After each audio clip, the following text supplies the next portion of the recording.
Lisa. Good morning po. Good morning. My name is Kat. I'm the head of this branch of BGC.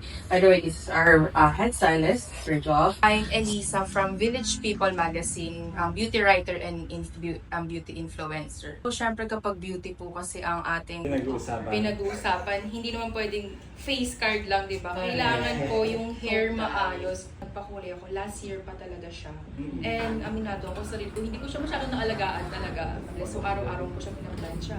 So, sa tingin ko, isa rin po sa dahilan kung bakit super nag-dry siya ng bonggang-bongga. So, kailangan mo ng tulong ng Yes, bar. yes. Tulong po talaga. Like, I need your good hands, guys. So, Okay. More beigey, correct. Yeah. And I think this would really work with your skin. Yeah. Pero you started with... Red. Oh. Yeah. Fashion color po. Nag-orange po ako. Okay.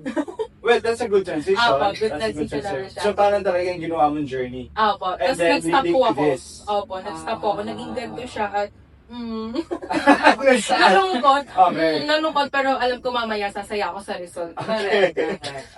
And now we are going to transition from a full head to Balayage. A balayage. Yeah. Challenge accepted.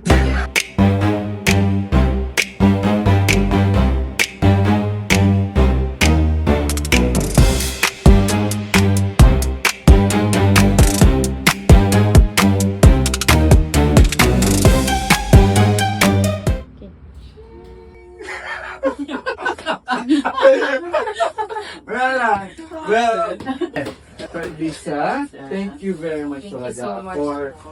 for choosing the color bar for your hair transformation. Of course. And I hope you had a great time and that experience as well. Yeah. From facilities, yung services, grabe yung mga staffs. Oh my God, hindi talaga nila ako iniwan.